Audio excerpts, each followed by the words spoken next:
নমস্কার বন্ধুগণ, আমি আমার অমানিভা মুখার্জি ব্লগ হরি কথা চ্যানেলে তোমাদেরকে সবাইকে স্বাগত জানাচ্ছি। তোমরা সবাই পরিবার প্রয়োজন নিয়ে ভগবান শ্রীকৃষ্ণের কৃপায় সুখের স্বাচ্ছন্দ্যে থাকো, তোমাদের সকলের মঙ্গল হোক।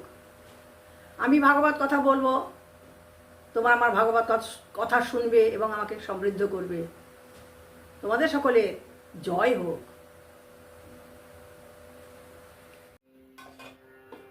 গুরুর ব্রহ্মা গুরুর বিষ্ণু গুরুদেব মহেশ্বর গুরুরেব পরম ব্রহ্ম তস্मै শ্রী গুরবে নমঃ। অখণ্ড মণ্ডলাকারম ব্যাপ্তমেন চরাচরম তৎপদং দর্শিতমেন তস্मै শ্রী গুরবে নমঃ। অজ্ঞানতিমিরান্ধস্য জ্ঞানাঞ্জন শলাকয়া চক্ষুর্মীলিতং येन তস্मै শ্রী গুরবে নমঃ। অসতমা সদ্গময় তমসমা জ্যোতির্গময় মৃত্যুমামৃতঙ্গময়ম শান্তি শান্তি শান্তি। জয় শ্রী কৃষ্ণ চৈতন্য প্রভু নিত্যানন্দ শ্রী অদ্বৈত গদাধর শ্রীবাসাদি গৌর ভক্ত বৃন্দ। জয় শ্রী কৃষ্ণ চৈতন্য প্রভু নিত্যানন্দ শ্রী অদ্বৈত গদাধর শিবাসাদি গৌর ভক্ত বৃন্দ। জয় শ্রী কৃষ্ণ চৈতন্য প্রভু নিত্যানন্দ শ্রী অদ্বৈত গদাধর শিবাসাদি গৌর ভক্ত বৃন্দ।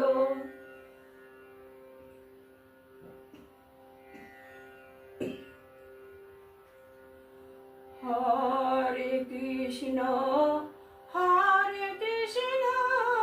কৃষ্ণ কৃষ্ণ হরে হরে হরে রাম রাম রাম হরে হরে হরে কৃষ্ণ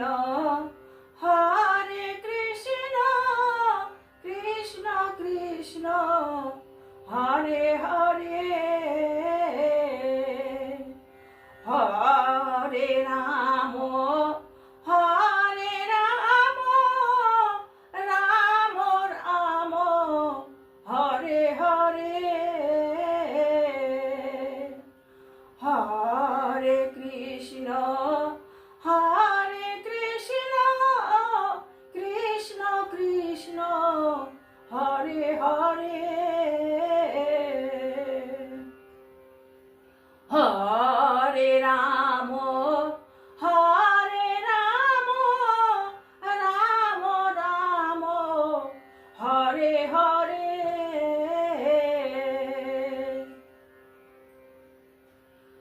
নমস্কার বন্ধুগণ, আমি গুরু বন্দনা পঞ্চতত্ত্বের আরাধনা এবং কৃষ্ণ নাম করে ভাগবতে প্রবেশ করলাম। তোমরা ভগবান শ্রীকৃষ্ণের নাম করে আমার ভাগবত কথা শুনবে এবং আমাকে সমৃদ্ধ করবে। তোমাদের সকলের মঙ্গল হোক। তোমরা ভগবান শ্রীকৃষ্ণের কৃপায় সবাই সুরক্ষিত থাকো। বন্ধুগণ, আমি আগের ভিডিওতে বর্ণনা করেছিলাম জরাসন্ধ বধ হলো। তার ছেলে সহদেবকে মগধের সিংহাসনে বসিয়ে ভগবান শ্রীকৃষ্ণ যেসব রাজারা বন্দী ছিল তাদের মুক্ত করেছিলেন। সেই মুক্ত রাজাগণের প্রতি ভগবান শ্রীকৃষ্ণের কৃপা। আজকের আমার আলোচিত বিষয় হলো মুক্ত রাজাগণের প্রতি শ্রীকৃষ্ণের কৃপা। বন্ধুগণ, তোমরা আমার ভাগবত কথা শোনো, তোমাদের মঙ্গল হবে। মগধরাজ জরাসন্ধ 20,800 রাজাকে যুদ্ধে পরাজিত করে তাদের কারাগারে নিক্ষেপ করেছিল এমন শক্তিশালী ছিল যে 20,800 রাজাকে যুদ্ধে পরাজিত করেছিল এবং তাদের কারাগারে নিক্ষেপ করেছিল। এই সকল রাজারা যখন গিরিদ্রণী দুর্গ থেকে বেরিয়ে এলো, তারা মলিন ও জীর্ণ পোশাকে উপস্থিত হলো। যখন ওদেরকে রেখেছিল সেই একবারে কারাগারে যেমন থাকে বন্দীদের সেভাবে রেখেছিল, তাদের খেতে দিত না, তারা মলিন এবং জীর্ণ পোশাক পরে ভগবানের কাছে এসে উপস্থিত হয়েছিল। তারা ক্ষুধায় কৃশ হয়ে গিয়েছিল, তাদের খিদে দিত না, তাদের মুখমণ্ডল শুষ্ক হয়েছিল এবং তাদের দীর্ঘ বন্দিদশার জন্য তারা অত্যন্ত দুর্বল হয়ে গিয়েছিল। এমন তাদের কষ্ট দিয়েছিল কারাগারে যে তারা ক্ষুধায় কাতর হয়েছিল, তাদের মুখমণ্ডল শুষ্ক হয়েছিল এবং তাদের দীর্ঘ বন্দিদশার যে জ্বালা, সেই জ্বালায় তারা অত্যন্ত দুর্বল হয়ে গিয়েছিল। তারপর সেই বন্দী রাজাগণ তাদের সম্মুখে ভগবানকে দর্শন করলো। তারা কত বড় ভাগ্যবান যে তাদের সামনে ভগবানকে দর্শন করছে। তার বর্ণ ছিল ঘনশ্যাম এবং তিনি একটি পীত রেশমি বস্ত্র পরিধান করেছিলেন। তার বক্ষের শিবস্ব চিহ্ন দ্বারা তার পার্থক্য নিরূপিত হচ্ছিল। তিনি চতুর্ভুজ, তার নয়নদ্বয় অরুণ বর্ণের, যা পদ্মকোষ্ঠ সদৃশ। তার মনোরম প্রসন্ন বদন, তার ছিল উজ্জ্বল মকরাকৃতি কুণ্ডল এবং তার হাতে পদ্ম, শঙ্খ, চক্র, গদা তিনি ধারণ করেছিলেন। তিনি তার হাতে পদ্ম, গদা, শঙ্খ, চক্র ধারণ করেছিলেন। একটি মুকুট, একটি রত্নহার, একটি সোনার কোমরবন্ধনী, স্বর্ণবলয় অঙ্গ তার রূপকে বিভূষিত করেছিল। তার গলায় তিনি মহামূল্যবান উজ্জ্বল কৌস্তবমণি ও বনমালা উভয়ই ধারণ করেছিলেন। রাজাগণ যেন তাদের চক্ষু দিয়ে তার সৌন্দর্য পান করেছিল, তাদের জিহ্বা দ্বারা তাকে লেহন করেছিল, তাদের নাসিকা দ্বারা তার ঘ্রাণ আস্বাদন করেছিল এবং তাদের বাহু দ্বারা সেই ভগবানকে আলিঙ্গন করেছিল। তাদের অতীতের পাপ এখন বিনষ্ট হয়েছে। সকল রাজাগণ তাদের মস্তক ভগবানের পাদদ্বয়ে স্থাপন করে ভগবান হরিকে প্রণাম নিবেদন করলেন। শ্রীকৃষ্ণকে দর্শনের আনন্দে তাদের বন্দিত্বের ক্লান্তিকে দূরীভূত করল। রাজাগণ গীতাঞ্জলি সহকারে দণ্ডায়মান হলেন এবং ঋষিকেশকে স্তুতিবাক্য নিবেদন করলেন। এবার রাজারা তারা ভগবানকে দর্শন করলেন। ভগবানকে দর্শন করার সঙ্গে সঙ্গে তাদের ভেতরে যত জ্বালা ছিল সব প্রশমিত হলো এবং এবার তারা একসঙ্গে ভগবান শ্রীহরির স্তব করতে লাগলেন। রাজাগণ বললেন, হে দেবাদেবেশ, হে আপনার শরণাগত ভক্তের দুঃখ বিনাশকারী, আপনাকে প্রণাম নিবেদন করি। যেহেতু আমরা আপনার শরণাগত হয়েছি, হে অব্যয় স্বরূপ কৃষ্ণ, দয়া করে এই ভয়ঙ্কর সংসার জীবন থেকে, যা আমাদের এত বিষণ্ণ করেছে, তার থেকে রক্ষা করুন। হে প্রভু, হে মধুসূদন, আমরা এই মগধের রাজাকে দোষারোপ করি না। যেহেতু সে সর্বশক্তিমান, প্রকৃতপক্ষে আপনার অনুগ্রহ দ্বারাই রাজারা তাদের রাজপথ থেকে পতিত হয়েছে। বন্দী রাজাগণ যখন ভগবান শ্রীকৃষ্ণকে বন্দনা করছিলেন, তখন তারা বললেন, মগধ রাজার কোনো দোষ নেই, আমাদের কার্যের জন্যই আমরা তার কারাগারে ছিলাম। তারা এই জন্যই বলছে যে তারা বন্দী ছিল বলেই ভগবান শ্রীকৃষ্ণকে তাদের সম্মুখে দেখতে পাচ্ছে। সেই জন্যই তারা বলছেন যে আপনি অনুগ্রহ করেছেন, তাই আমরা কারাগারে পতিত হয়েছিলাম এবং তার জন্যই আপনার দর্শন লাভ করলাম এবং আমরা কৃতার্থ হলাম। সমস্ত রাজাগণ ঐশ্বর্য ও শাসন ক্ষমতায় মোহিত হয়ে একজন রাজা যখন সকল আত্মসংযম হারিয়ে ফেলে এবং তার প্রকৃত কল্যাণ প্রাপ্ত হতে পারে না, বলছে সমস্ত রাজারা আপনার দেওয়া মোহে মোহিত হয়ে সমস্ত কিছু আত্মসংযম হারিয়ে ফেলে। তাই আপনার মায়া শক্তির দ্বারা বিভ্রান্ত হয়ে সে তার অনিত্য সম্পদকে নিত্য বলে মনে করে। শিশুসুলভ বুদ্ধিমত্তা সম্পন্ন মানুষেরা যেমন মরুভূমিতে একটি মরীচিকাকে এক জলাশয় রূপে বিবেচনা করে, তেমনি অবিবেকী গণ মায়ার বিকারকে প্রকৃত বস্তুরূপে দর্শন করে থাকে। হে নারায়ণ, অতীতে সম্পদের নেশায় অন্ধ হয়ে আমরা এই পৃথিবীকে জয় করতে চেয়েছিলাম এবং এইভাবে বিজয় অর্জনের জন্য আমরা আপন প্রজাদের নির্দয়ভাবে পীড়িত করে একে অন্যের বিরুদ্ধে যুদ্ধ করেছি। মৃত্যুরূপে সম্মুখে দণ্ডায়মান আপনাকে হে ভগবান আমরা উদ্ধতভাবে উপেক্ষা করেছি, কিন্তু এখন হে কৃষ্ণ, দুর্দম কৌশলী এই কাল নামক আপনার শক্তিশালী রূপ দ্বারা আমরা আমাদের ঐশ্বর্য সমূহ থেকে বঞ্চিত হয়েছি।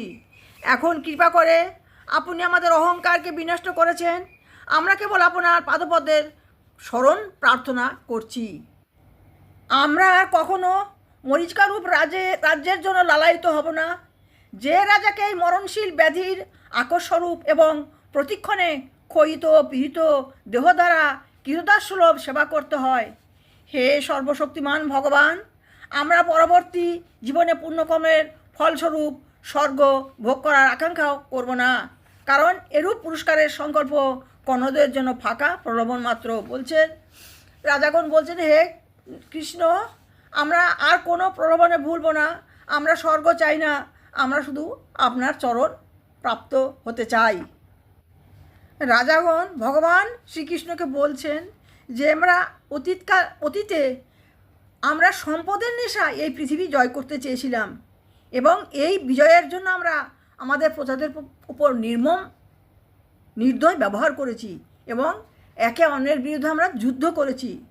আমরা জানি মৃত্যু কাল রূপ আমাদের সম্মুখে দাঁড়িয়ে আছে, তবুও আমরা তাতে ভয় পাইনি, কেননা আপনার সেই মোহ আমাদেরকে আবিষ্ট করেছিল। সেই মোহের বশে আমরা সমস্ত কিছু ভুলে আমরা শুধু উদ্ধত হয়েছি এবং ভগবানকে আমরা উপেক্ষা করেছি। হে ভগবান, হে নারায়ণ, হে কৃষ্ণ, হে হরি, আপনি আমাদের সর্বতভাবে রক্ষা করুন।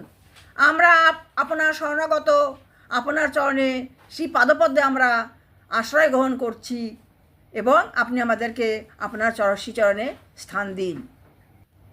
হে পরমেশ্বর ভগবান, অতীতে আমরা সম্পদের নেশায় অন্ধ হয়ে এই পৃথিবীকে জয় করতে চেয়েছিলাম এবং এইভাবে বিজয়ে অর্জনের জন্য আমরা আপন প্রজাদের নির্দয়ভাবে পীড়িত করেছি এবং একে অন্যের বিরুদ্ধে যুদ্ধ করেছি।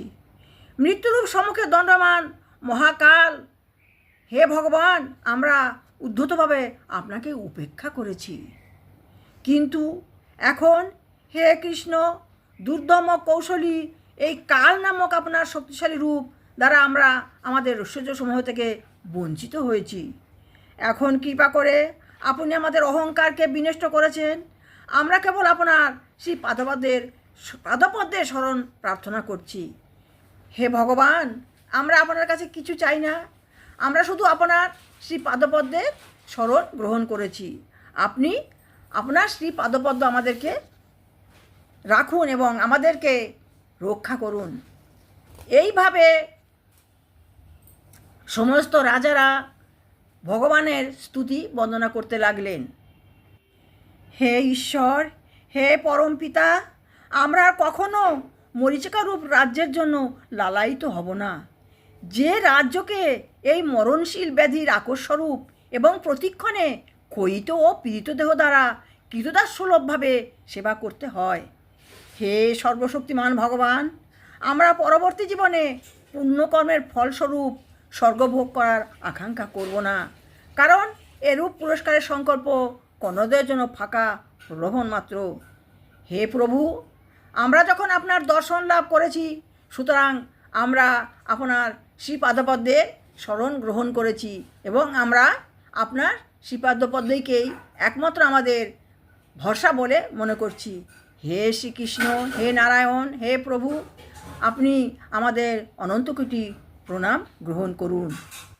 সমস্ত বন্দী রাজারা ভগবান শ্রীকৃষ্ণকে স্তব করতে লাগলেন। আমি এই পর্যন্তই আমি বর্ণনা করলাম।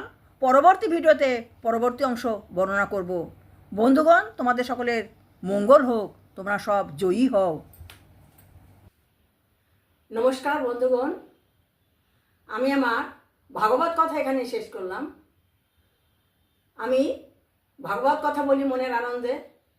আমার সনাতন ধর্মের রক্ষক ভগবান শ্রীকৃষ্ণ, সেই ভগবান শ্রীকৃষ্ণের নাম আমি করি।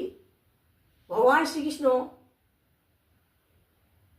ভাগবত গ্রন্থে আছেন, ভাগবত গ্রন্থই ভগবান শ্রীকৃষ্ণ। আমি সেই ভাগবত গ্রন্থ পাঠ করে তোমাদের শোনাই। আমার কোনো কিছু নাই, আমার কোনো দল নেই, বাজনার দ্বার কিছুই নাই, আমি নিজেই যা করার করি। তোমরা যদি ভগবান শ্রীকৃষ্ণের ভক্ত হও, যদি সনাতন ধর্মের ভালো চাও, তবে তোমরা আমার এই ভগবান শ্রীকৃষ্ণের যে অমৃত কথা তোমরা শ্রবণ করবে এবং আমাকে সমৃদ্ধ করবে। আমি চাই সমস্ত পৃথিবী জুড়ে ভগবান শ্রীকৃষ্ণ বিরাজিত হন, সমস্ত পৃথিবী কৃষ্ণ নামে মুখরিত হোক, আমি এই চাই। কৃষ্ণ নাম বড়ই মধুর, যেই জন কৃষ্ণ ভজে সে বড় চতুর। ভগবান শ্রীকৃষ্ণ সর্বত্র বিরাজিত থাকুন, এই কামনা করি। আমার বন্ধুগণ, তোমরা ভগবানের নামে ভগবানের কথা শ্রবণ করবে। এই অমানিভা মুখার্জি একটা মূর্খা নারী, তার কোনো ক্ষমতা নেই, কিন্তু পুজোর পিঠ হয়ে চিত হয়ে শুতে ইচ্ছা করে, আমারও তাই হয়েছে। আমি যেহেতু ভাগবত গ্রন্থগুলো কিনেছি এবং বহুবার পাঠ করেছি, তাই যখন দেখলাম যে ইউটিউবে প্ল্যাটফর্ম আছে যেখানে ভগবত কথা বলা যায়, 2-4 জন শুনবে, সেই জন্য আমি এই প্ল্যাটফর্মে এসে ভগবানের নাম করছি। তোমরা শ্রী ভগবানের শ্রীকৃষ্ণের নাম করে আমার ভাগবত কথা শুনবে, আমাকে পছন্দ করবে, আমাকে নিয়ে কিছু লিখবে, আমি খারাপ বলছি না, যদি খারাপ বলি তাও লিখবে, এবং তোমরা আমার ভাগবত পরিবারের, কৃষ্ণ পরিবারের সদস্য হয়ে আমার সঙ্গে থাকবে। তোমাদের সকলের মঙ্গল হোক। ওম হরি ওম তৎসৎ, ওম হরি ওম তৎসৎ, ওম হরি ওম তৎসৎ।